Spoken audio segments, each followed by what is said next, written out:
I think that everything is difficult. I think everything you do is difficult. And stand-up is also difficult. Stand-up is written by the comedian and by the audience at the same time. कोई कोई बेटा जो 3 महीने में बन जाता है, कोई कोई बेटा जो 2 साल में भी उतना funny नहीं होता.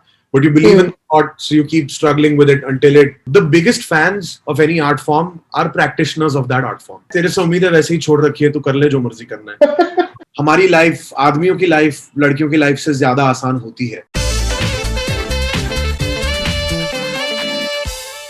Hi Karunesh, welcome to Spot Boy. This is Anita.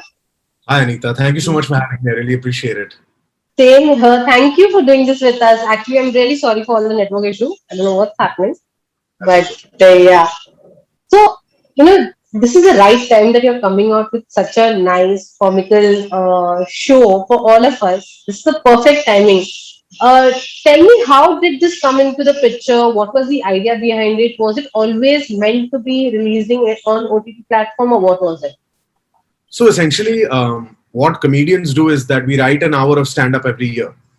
And if you strike a deal with an Amazon Prime Video or any OTT platform, then you put that hour on that platform. And if you don't, then you have the choice of if you want to release it on your own online channel, or if you want to work on it for a couple of years, or whatever it is that you want to do. So this year, Amazon approached me, had this conversation with me, and I was excited to work with them. I've already done a special with them in the past. So yeah, and I had a great experience doing that. So I thought Amazon Prime Video would be an excellent platform for me to put out the next show as well. So yeah, so that's why I put this, I did this special with them. Right. Everyone says everything else is easy to do, but when it comes to comedy, it's very difficult because you never know how the opposite person is going to react. And especially when you're doing a stand-up comedy, there's a lot of pressure on you as a comedian yourself. Yeah. So what is your thought process when you plan an act? What is your process towards it? I think that everything is difficult. I think everything you do is difficult, and stand-up is also difficult. And everything has its own individual challenges that it presents you, and you learn to cope with them by doing it over time and by getting better. So the more experience you have with going on stage, the more you're able to manage the stresses of it a little bit better. So I think it's a pretty amazing thing that stand-up exists in India, and it is an industry that has welcomed us. And I'm very fortunate to have an audience, and I try to maintain that sense of gratitude, before I get on stage and in general in life, because then it helps you divert your mind from the amount of pressure you're under. Sure, you might say something that people might not laugh at, but at the end of the day, you get to go home, work on that, and come back better the next day. And that's all you can hope to do, is to compete with yourself and to be better today than you were yesterday. It's like any sort of individualistic sport, for instance, But yeah, so that's all there is to it. Really, is you learn from bad experiences. They're very important. It's very important that people don't laugh. It's very important that you feel humiliated. It's very important that people criticize you, and you take those feelings and you make something out of it, because that feedback is essential. Stand-up is written by the comedian and by the audience at the same time. So yeah. Right. So when you write an act, what do you do? Do you perform in front of someone before performing in front of the audience, or how do you go about it? I used to do that for the first year or so. I used to stand with a bottle of shampoo in front of a mirror and try to figure out how it would look. But now it's very different. Now I'll write something, and then I'll write a bit up till a certain point, and then I'm like, "Baki main stage pe figure out kar lunga." And then it's about going there and talking to them, sensing the energy of the room, and explaining to them what you think about this. Some lines will come sitting at home. Some lines will come performing live. So what you do is, at least I audio record every show, so that I can listen to it later on, and I can see which lines I came up with on the spot, which worked, that I can incorporate into my set, And so after writing the bit, you do multiple performances over multiple months, and you keep rewriting the bit till it's ready. So yeah. So it's not a easy process. It's a month-long process that goes along when you're writing an act, is it? Sometimes you work on a bit for more than a year. Different bits are different, कोई bit है जो 3 महीने में बन जाता है, कोई bit है जो 2 साल में भी उतना funny नहीं होता. But you believe in art, so you keep struggling with it until it happens. And this is one thing I've noticed, is if you keep persisting, then eventually you will get the laughs, no matter what the topic is, no matter what the bit is. If you really genuinely believe it's funny, and you keep persisting with it, and you keep trying to write it in 20, 50 different ways, it will get a laugh. But have you ever feared that this act is funny according to you, but it might fall flat in front of the audience? उस stage पे जाने के बाद क्या thought process होता है? I know there are lot of time you all do impromptu as well, but वो fear तो रहेगा, वो एक thought तो दिमाग में आता ही है कि okay ये joke नहीं पसंद आया किसी को. अब नहीं पसंद आया अगर, तो आपको देखना है कि कौन सही है यहाँ पे. Like क्या आपकी जजमेंट सही है, क्या वो लोग सही है? Are you saying something that's not making sense? Like, what is the reason? But if after going through all of those thoughts, if you're 100% convinced that this thought is funny, then the problem is with how you are delivering the thought. The problem is with your choice of words. The problem is with your delivery. It could be a multiple number of factors. It's like a song. A good joke is like a good song. All of the words are pre-decided. The tone of how you will say it is pre-decided. The rhythm of it is decided. कि ये इतने time में बोलना है, ये line जल्दी बोलनी है, ये लाइन धीरे बोलनी है, इसको loud बोलना है, इसको whisper करना है, And when it's working properly, then what you say and how they respond is almost rhythmic to listen to. You know when it's going well. And so if you really, really, really believe in a thought, you have to keep working at it and keep working at it and keep trying to say it in different ways till it works. And it will work, but you have to have that patience. Yeah, out of 100, एक दो तो छूट ही जाते हैं, होता ही नहीं है किसी को अच्छे लगते वैसा. Out of 100, 90 छूट जाते हैं. That's the thing. The best comedians are the ones who edit brutally. Like if you don't get too attached to your material, and if you're able to throw away most of what you write, then whatever is left will be very, very good. Right, absolutely. So, Karunesh, when I just want to know your journey. How has your journey as a stand-up comedian been? I started in 2011, actually yesterday in 2011, 13th June, and it's been 10 years now. And I basically, when I was a child, my dad got me a VHS of a stand-up show, and I was hooked. And then I started to look at stand-up online when I was about 12, 13 years old. And by the time I was 18 or 19, I was completely obsessed with it. And a comedy club opened up in Mumbai, where I'm from. And I went and did some open mics, and I realized that I'm very interested in this. Started doing stand-up.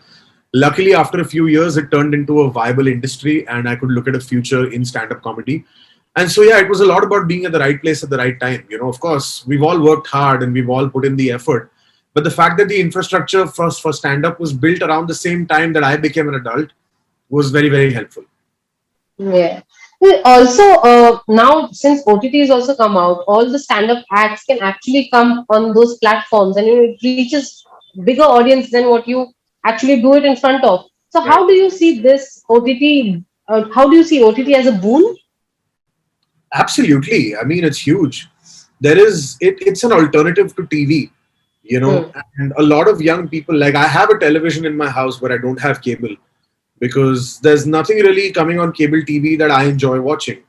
But I have the OTTs, it has content which appeals to us, and it appeals to a very wide audience. There's something for everybody on the OTT platforms, on Amazon Prime, on the other platforms, So, I consider it to be a massive boon. Not just as a comedian, but also as a consumer of content. I'm very happy that they exist because they give me a lot more options of things I can watch. It's that simple. Right. But do you also follow other stand-up comedians and maybe learn something or try to understand how they do it? Absolutely. I mean, I feel like it's very important for any stand-up comedian to watch stand-up from around the world. You have to be a really big comedy fan first before you can be a comedian. And I think that's true for any art form. If you're a musician, you have to be a fan of music to become a musician, The biggest fans of any art form are practitioners of that art form. Like, जब आप उतने बड़े fan बन जाते हो कि आपको खुद करना पड़ता है, That's just being a huge comedy fan. That's it. So I've been watching comedy since I was a child, and there are a lot of comedians around the world whose work I love. And there are a lot of comedians in India who I enjoy watching as well. Who do you look up to? Around the world, I mean, there are comics like Mitch Hedberg, Paula Poundstone, Norm Macdonald, Hannah Gadsby, James Acaster. In India, I really like Abhishek Upmanyu, Varun Grover, Prashasti Singh. there's Devesh Dikshit, there's Shashwat Maheshwari, there's Siddharth Dudeja, a really funny guy. So बहुत सारे लोग हैं, मतलब अगर मैं आपको पूरी list बताने जाऊँ तो घंटे लग जाएंगे. But yeah, there are a lot of comedians that I'm absolutely obsessed with. So, Karunesh, we live in a time right now that it is very easy to offend people with your act, with your whatever you say. When you're acting in front of, when you're doing a stand-up comedy in front of an audience, how do you make sure that you don't offend someone with your act or with whatever you're saying? I think that audiences are inherently very good at picking up on your intentions, and the live audience is not something that you need to worry about too much. If they like it, they laugh. If they don't like it, they don't laugh. And then it's up to you to decide what you want to do with that feedback. With me personally, I tell stories about myself. I tell stories about my family, and I tell stories about my life. So the target of a lot of my material is me or people who are close to me. So there's no scope of anybody outside getting offended as such. So fortunately, it's not something I've had to contend with too much, especially in this show. But if going forward I say something that offends someone, then I guess I'll have to figure out how to manage that situation. Okay. So, like you said, you take it from your family. The story revolves around your family. Have they ever got upset or just a little bit, tiny bit angry? Yeah. I said a couple of things in my last special that they did not like, and then I said a lot more things in this special that they will not. But the thing is that my parents, they understand to a certain extent. They understand. Of course, initially the shock is there. कि यार ऐसा कैसे बोल दिया? But then after that, you explain to them that obviously I'm only joking, and nobody knows. Like when you're walking on the street, nobody looks at you and points at you and says, "These are those two parents that he was talking about," right? So fine. And they understand comedy. There's a lot of exaggeration. There's a lot of if I say, so the thing is, I have to present everything as my story, even if it's not true. I have to say that this is my story. Only then will I be more relatable to the audience, right? If I say that this is how parents are and this is how parenting in India is, then it takes away a certain aspect of that relatability because you're making a general comment. Then you're not talking about yourself. So I've explained things to them, and they've also understood after a while. Ki, okay, ठीक है, ये मजाक में बोल रहा है, कोई बात नहीं. Earlier, when you made this career choice that you wanted to be a stand-up comedian, people in the beginning were not very sure कि ये होता क्या है, इसको career बना नहीं सकते. When you told this to your parents that you want to be a stand-up comedian, what was their first reaction? They were upset but not surprised. Okay. क्योंकि मैं बचपन से ही वो सारे I've been showing them signs that I'm not going to be in their control at all, and that I'm a little bit of I will go rogue a little bit. I think उनको बचपन से वो दिख रहा था. So they were like, ठीक है, तेरे से उम्मीद है वैसे ही छोड़ रखी है, तू कर ले जो मर्जी करना है. I have an elder sister, and out of the two of us, I was the child that there was no hope from, because शुरुआत से ही नजर आ रहा था कि ये बंदा अपनी धुन में रहता है. तो I guess they were pleasantly surprised when my career picked up and when things started going well for me. In the beginning, they didn't understand, but soon after that, they started to understand that, okay, he's thought about this and he has some ability at this, and he's also getting some work as a comedy writer and as a comedian. So we should trust him and let him do what he's doing. And now I've taken that trust and used it to make fun of them in front of many people on stage. And so, मैंने उन्हें धोखा दे दिया, पर हाँ. But ऐसा कभी हुआ है कोई पार्टी वार्टी में, अरे करुणेश एक जोक बत सुना दे, अरे ये कर दो, ऐसा कभी हुआ है? आप पार्टी की बात कर रहे हो? 2 इंटरव्यू पहले हुआ है मेरे साथ ही. The guy who was interviewing me a couple of interviews ago asked me the same question, and I was like, I don't just have a joke for you, man. I don't know what to say. People think that we're just bubbling with jokes all the time. That's not how it is. You think of a thought and you work on it for months. And if I had a really good joke to tell, I wouldn't tell it at a party or in an interview. I would work on it and tell it on stage, right? So, yeah, this happens all the time, but you understand where it's coming from, And so you just politely tell people, ki, yaar, it doesn't work like that. You have to be in the right environment and the right setting for it. Like हम लोग ये थोड़ी बोलते हैं कि एक बार एक हाथी और एक चींटी थे और चींटी ने बोला, वैसा जोक नहीं लिख रहे हैं हम लोग, तो ऐसे नहीं जा सकता खड़े-खड़े, पर हाँ. These days there are a lot of shows also, coming out about like Marvelous Mrs. Maisel. It's also about Yeah. a lady stand-up comedian. Have you watched that show? And what are your thoughts? Where लड़के तो करते ही हैं, लड़कियां भी अभी आ रही है ये करने के लिए. What are your thoughts on that? First of all, I'm obsessed with the marvelous Mrs. Maisel. I think Same it's here. a phenomenal show. Like मैंने 2 बार देख रखे हैं सारे seasons और ऐसा हो सकता है कि मैं कई बार और देखूं वो. Because I mean, it's one of those things जो every stand-up comedian is going to be very grateful for the existence of that series. You know. Yes. And you relate to so many aspects of it, even though it's in a different time period, even though the protagonist is a woman. And being a man, I have a lot of privilege. And हमारी life, आदमियों की life लड़कियों की life से ज्यादा आसान होती है. ये बात की अंडरस्टैंडिंग अब आने लगी है थोड़ी बहुत. और तो difficulties that Mrs. Maisel in the show would have had to face are obviously next level compared to anything that we've had to face because of her identity and because of the time period that she was performing in. But there is a lot of relatability also for me in that show when I watch it, and when I look at the difficulties she's had to face from her families and the challenges of performing live. तो हाँ, वो show बहुत बहुत बढ़िया है. और I think that it's really awesome that more and more women are attempting stand-up comedy and they're hilarious. They're so funny and they're so good at their job.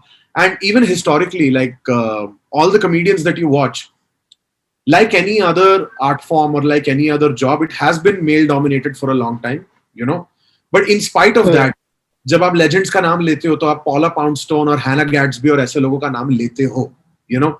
Like even though because of the disparity of like most comedians being male and very few female comedians existing, even then women have cemented their position as being very funny, very capable comedians.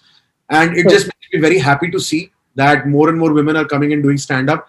And as male comics, it's our job to make sure that the environments that exist for stand-up are safe spaces for women, you know, whether it's open mics, whether it's live shows, that women feel welcome and respected in those environments, और किसी भी तरह से कोई inadvertent discrimination ना हो उनके खिलाफ. And so it's important for us to keep educating ourselves and to make sure that women have the same experience doing stand-up that we do. They have the same level of security and comfort while doing stand-up that we do, because they deserve it and they're phenomenal at this job, you know, at any job really. Actually, I fell in love with Marvelous Mrs. Maisel. Even I have watched like a couple of times, and I'm waiting. Season 5 आने वाला है very soon. वो announce हुआ है, so I can't wait. You know, I've been suggesting this show to so many people because of the content that it has. You know, you never, and especially because it is set in a very different era. Abhi to we have a lot of things to do. Those days they didn't have that liberty to do such things. But yeah, it is one of the things. And I'm very happy to see a lot of female stand-up comedians also. I go for stand-up comedian shows a lot of times, and I've seen it is hilarious what they can do, you know.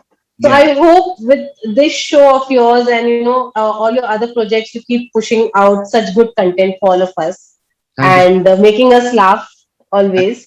Thanks so much. Wishing you all the very best, and thank you so much for doing this with us today. Thank you for having me, Anita. I really appreciate it, and have a nice day. And I hope you guys You enjoy. too. Yes, thank you so much. Take care. Thanks. Bye.